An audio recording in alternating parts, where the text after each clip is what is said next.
Bonjour, que les bénédictions soient. Aujourd'hui, je vais vous entretenir dans cette capsule sur un rituel ancestral, quelque chose de très banal que nos parents faisaient déjà, quelque chose qui est devenu à usage domestique, tellement que ainsi devenu suffisamment ordinaire, les gens ne voient pas, comme ils ne veulent pas voir, mais ils veulent juste regarder. Les gens ne voient pas l'extraordinaire caché derrière l'ordinaire. Et pourtant, ce qui est ordinaire cache toujours ce qui est extraordinaire. Et plus une chose est simple et ordinaire, plus elle est extraordinaire. En matière de beauté, par exemple, les beautés les plus simples, les plus ordinaires, pour ne pas dire les plus naturelles, sont véritablement et durablement les plus extraordinaires. Par contre, les artifices meurent au fur et à mesure que ces artifices apparaissent et disparaissent. Et c'est de ça qu'il s'agit. C'est ce qui correspond à ce que j'appellerais la communication avec la nature. Pour communiquer avec la nature, il faut disposer d'un outil important. Cet outil important, c'est justement la connaissance du principe premier des éléments de la nature avec lesquels on voudrait bien interagir. Car les choses existant en soi à partir de leur principe premier, comme tout existant préexistant à sa propre existence, il est important de se connecter à la divinité de la chose, à son principe premier, à son nom premier, à sa vibration première, à sa première énergie, à sa première palpitation, pour espérer activer un dynamisme éventuel avec cette chose. Il y a une chose et il y a l'esprit de la chose. Les ancêtres égyptiens en magie, la Eka, avaient déjà compris la chose et je vous ai partagé l'une des formules anciennes, archaïques. Une des formules qui nous renvoie à cette énergie stonienne, à cette énergie archaïque, fondamentale. Cette formule, je l'ai partagée avec vous dans la vérité du sang. Vous l'avez utilisée, vous l'avez lue. Peut-être que vous ne l'aviez pas suffisamment vue. Parce que cette formule, elle dit simplement ceci. Par exemple, l'arbre est l'arbre et l'arbre n'est pas l'arbre. Autrement dit, tu es un arbre et tu n'es pas un arbre. C'est exactement ce que j'appelle la formule quantique, parce qu'elle permet de présenter la véritable nature de la chose et d'accéder immédiatement à son principe premier. Parce qu'en réalité, la chose que vous voyez, que vous touchez, la chose est la chose, puisque naturellement, vous êtes en relation avec la chose, quel que soit le plan vibratoire sur lequel vous vous trouvez.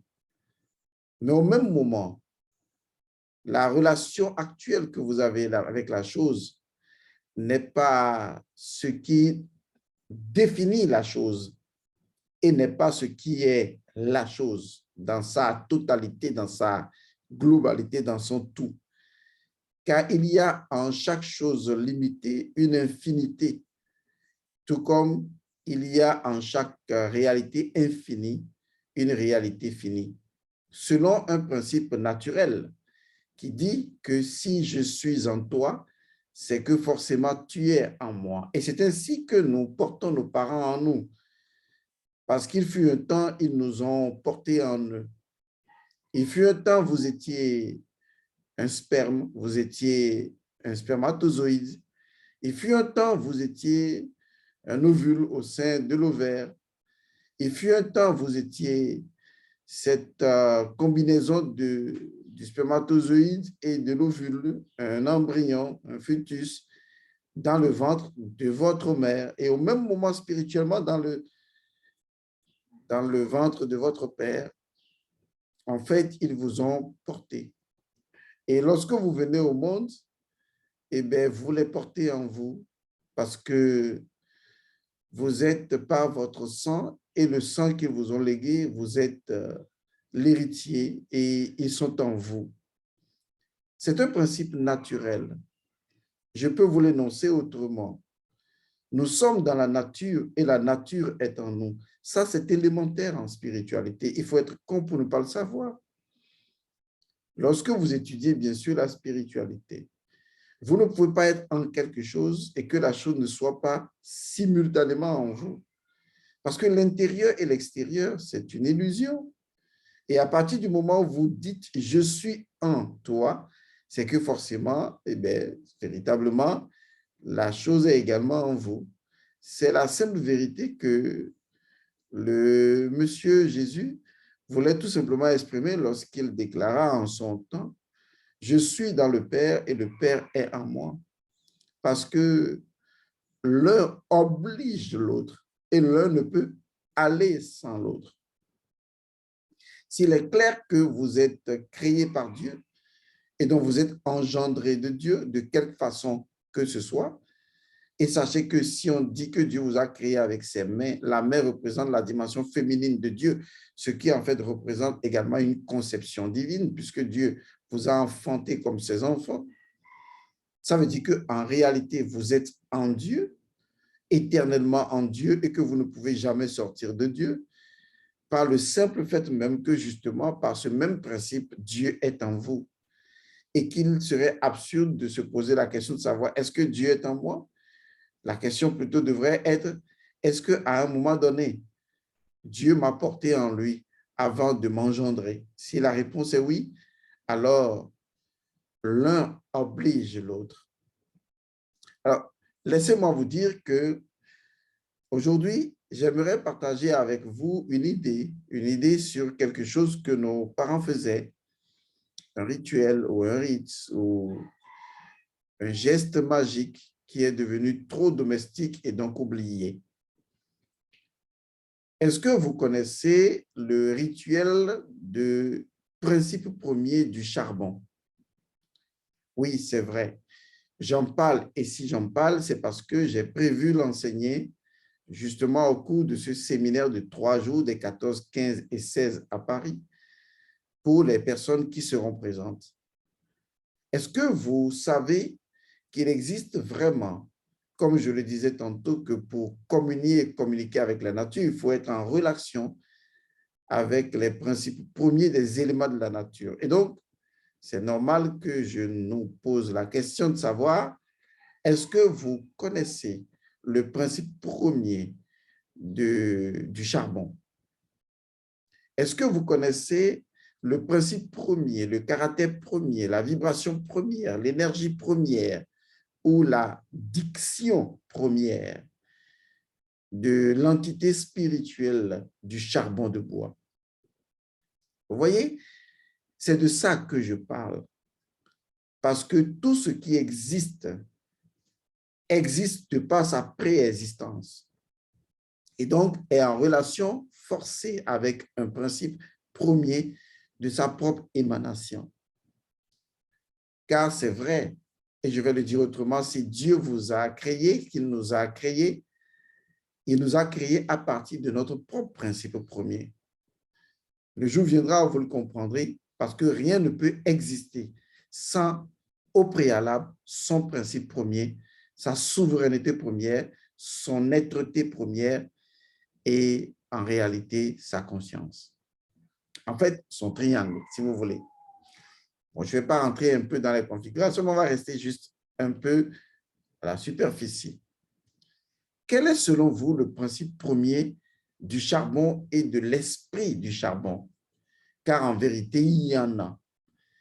Parce que lorsque vous maîtrisez le comportement vibratoire de la première énergie du charbon, vous pouvez alors entrer en relation de façon incantatoire avec cette entité spirituelle du charbon et produire un dynamisme interactif avec vous-même.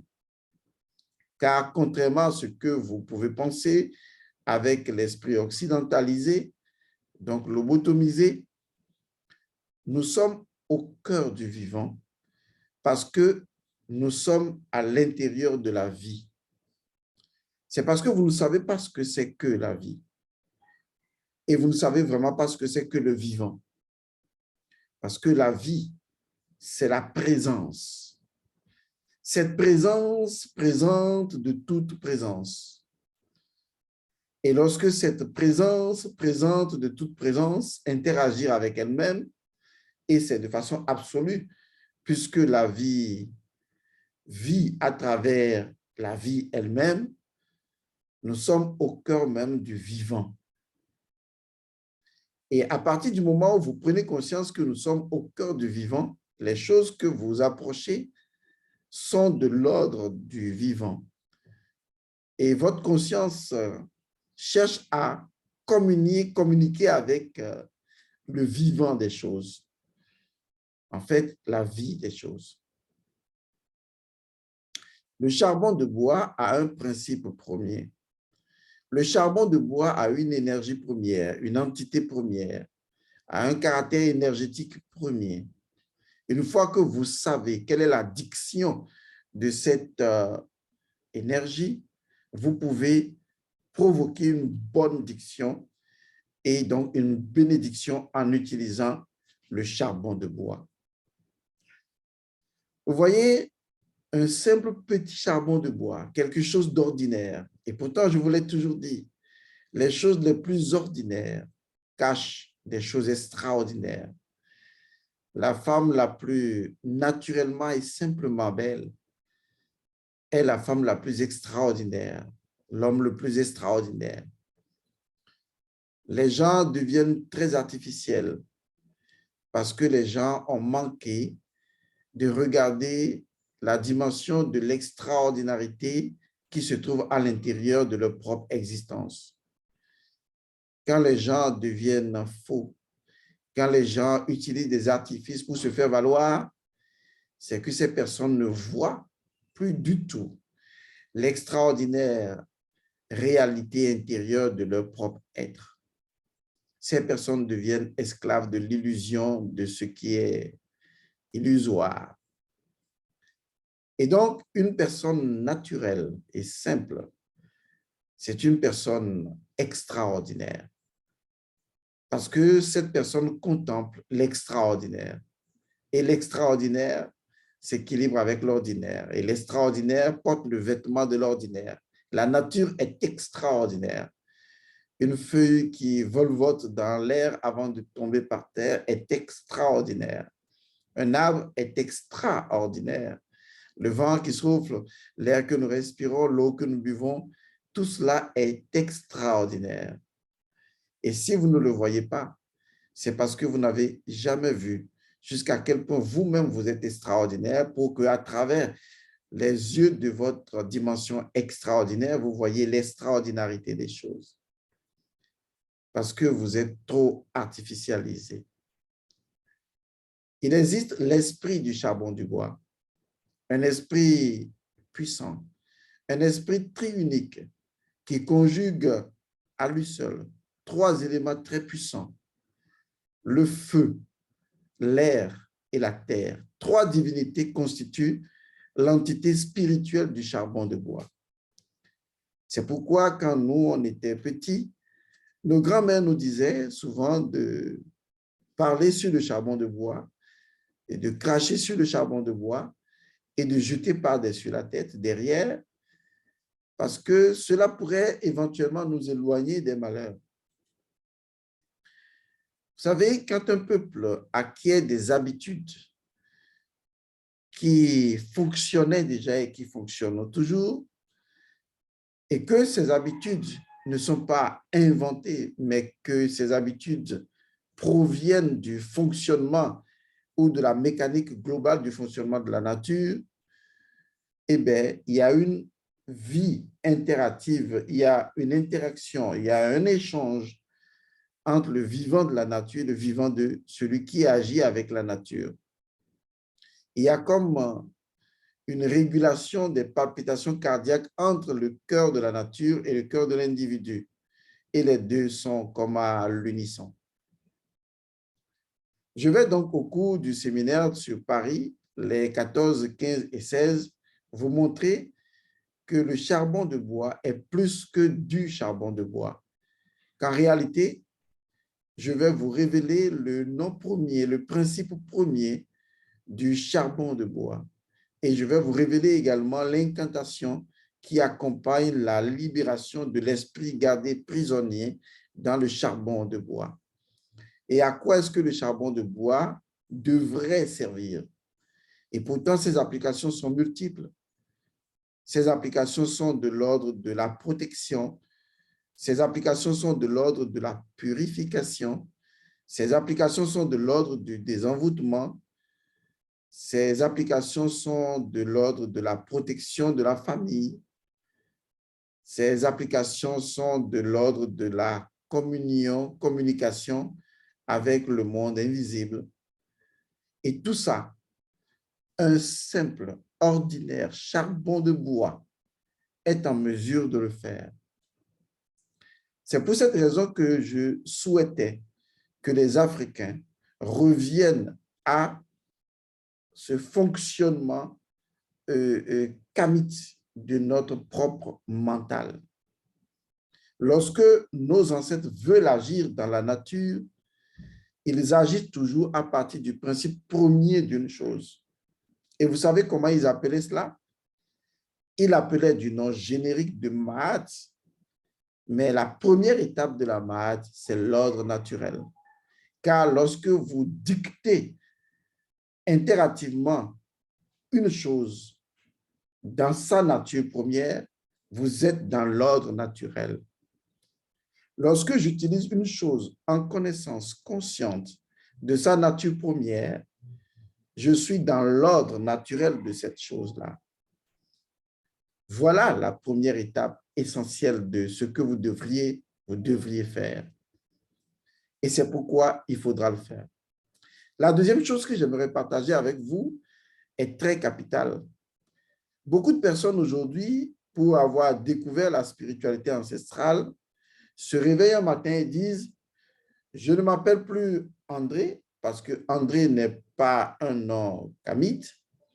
Je vais me trouver un nom dans le dictionnaire de nos ancêtres et je vais me faire porter ce nom. » En fait, on a commencé à observer cette effervescence-là un peu partout. C'est normal, parce que lorsque les gens commencent à découvrir leur identité ou à ressentir qu'ils étaient faux et que maintenant ils choisissent d'être vrais, il peut en découler des comportements un peu trop émotionnels parce que les gens sont dans une sorte d'effervescence sentimentale et peuvent manquer de faire les choses comme cela devrait se faire.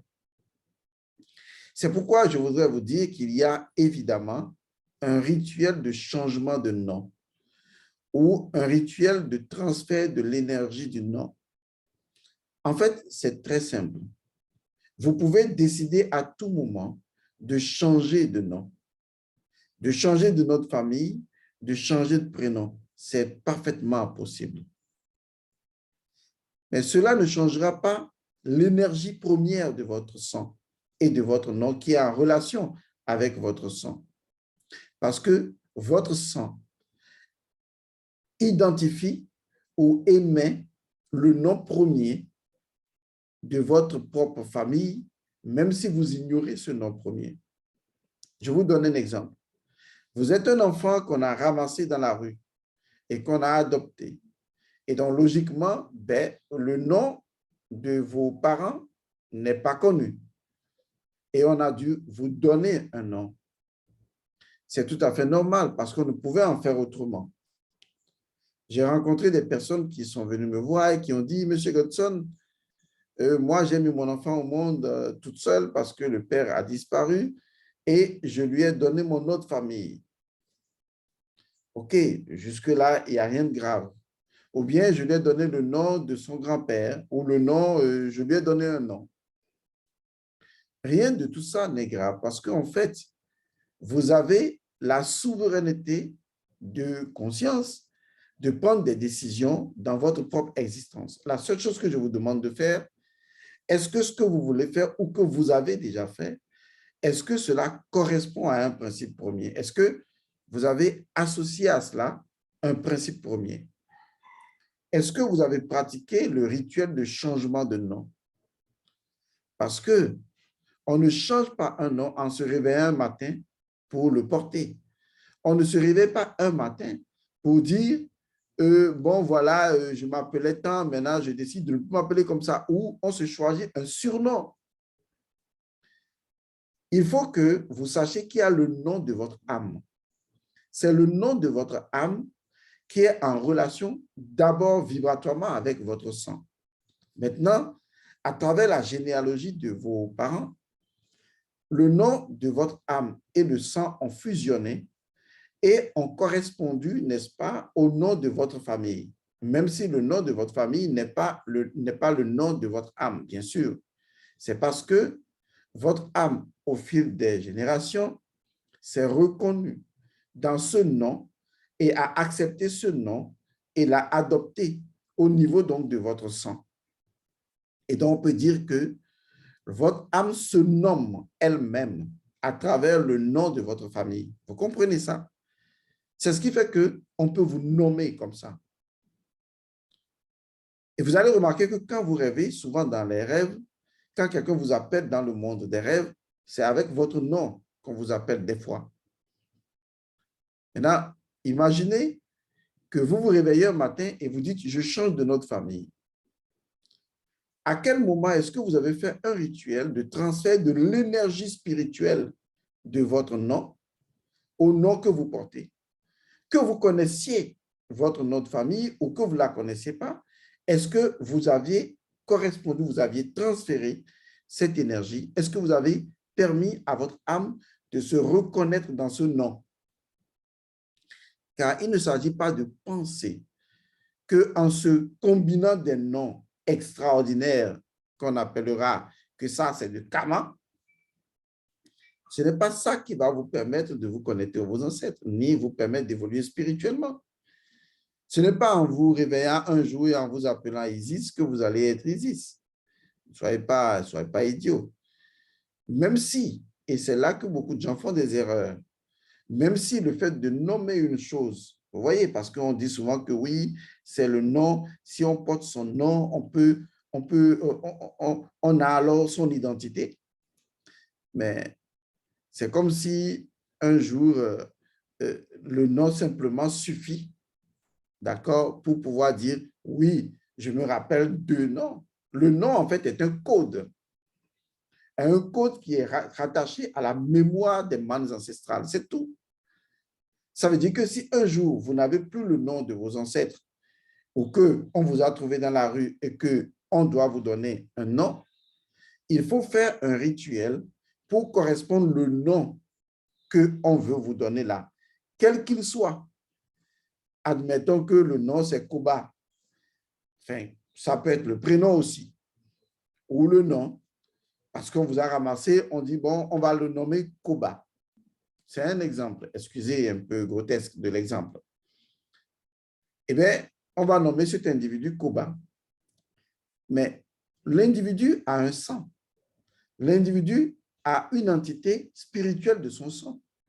L'individu a une entité spirituelle de son sang qui reconnaît un nom qui est en relation avec ce sang que l'âme, vous voyez, l'âme reconnaît pour y avoir répondu à travers les membres de ses ancêtres et les ancêtres pendant longtemps. Comment faire pour que le nom Koba qu'on veut lui donner ne soit pas en conflit avec le nom que son âme a déjà accepté et sur lequel l'âme vibre déjà, et éviter qu'il y ait de confusion énergétique entre le nom que l'individu porte et son sang qui garde toujours le nom, même si le nom n'est pas connu. Mais l'entité spirituelle de ce nom qui n'est pas connu peut être parfaitement transférée, vous voyez, à ce nouveau nom. Donc, le nom même en soi, qui est un peu comme un vêtement, n'est pas important. C'est l'entité spirituelle que le nom véhicule. Et d'abord, l'entité spirituelle à laquelle le nom est connecté. C'est à cette entité spirituelle-là qu'il faut donner ce que j'appelle la puissance du nom. Car le nom n'a de puissance que de par l'entité spirituelle à l'intérieur de ce nom. Et donc, porter juste un nom, parce qu'on l'a trouvé, je me suis réveillé un matin, je vais m'appeler Amon, ça ne veut rien dire. On m'appellera Amon du matin au soir, ça ne changera rien.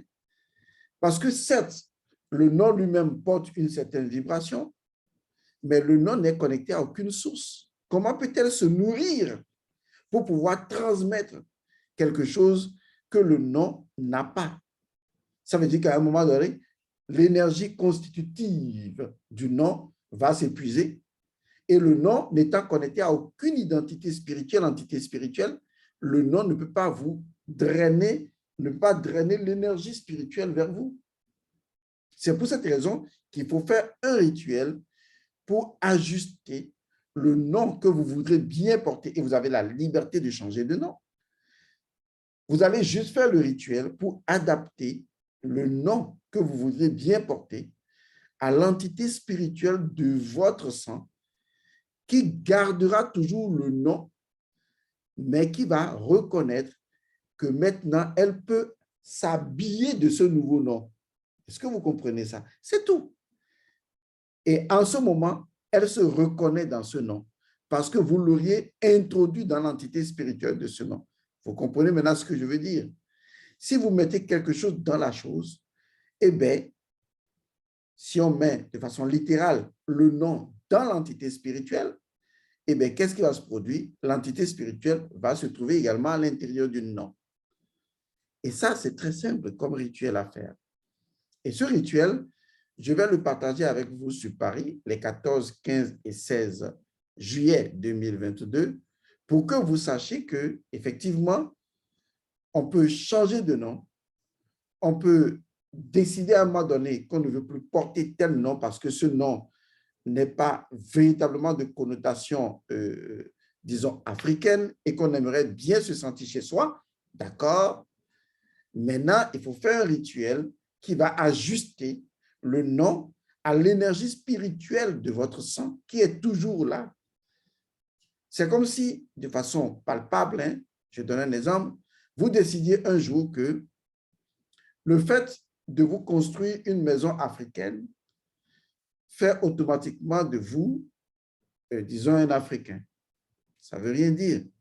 Non seulement vous aurez la maison africaine, c'est-à-dire le nom physique que vous voulez bien porter, mais il faut que cette maison subisse des rites et cérémonies pour que son énergie soit ajustée à l'entité spirituelle de Kama. En ce moment, on dira qu'il y a un ajustement parfait, un équilibre et donc une équation, puisqu'une équation, c'est l'action de l'équilibre. Et donc, il y a une équation entre justement la maison et l'entité spirituelle qui veut naturellement l'habiter. Est-ce que vous commencez à comprendre? Tant mieux. Pour les autres, on se retrouve sur Paris les 14, 15 et 16 pour passer de bons moments ensemble. Comme on vous l'a dit, il y aura 91% de pratique et 9% de théorie, puisqu'il faut quand même vous expliquer chaque rituel, le principe premier, avant même de pouvoir l'exécuter. Et vous aurez naturellement de la documentation avec vous. À chaque rituel, on vous distribuera de la documentation pour que vous suivez au même moment ce qui va se faire. Et enfin, rappelez-vous que toutes les personnes qui seront à ce séminaire sur Paris, dont le lien de réservation est en bas de cette vidéo, eh bien, ces personnes recevront une attestation qui prouvera qu'elles ont participé à un séminaire de 3 jours sur Paris. Je vous remercie d'avoir suivi cette capsule. J'espère qu'elle vous aura plu. J'espère qu'elle vous aura donné une petite idée de comment est-ce que vous pouvez changer les choses dans votre vie maintenant. Mais ce sera toujours à vous de le décider. Je vous retrouve dans une autre capsule et je vous dis paix et bénédiction à vous. Merci.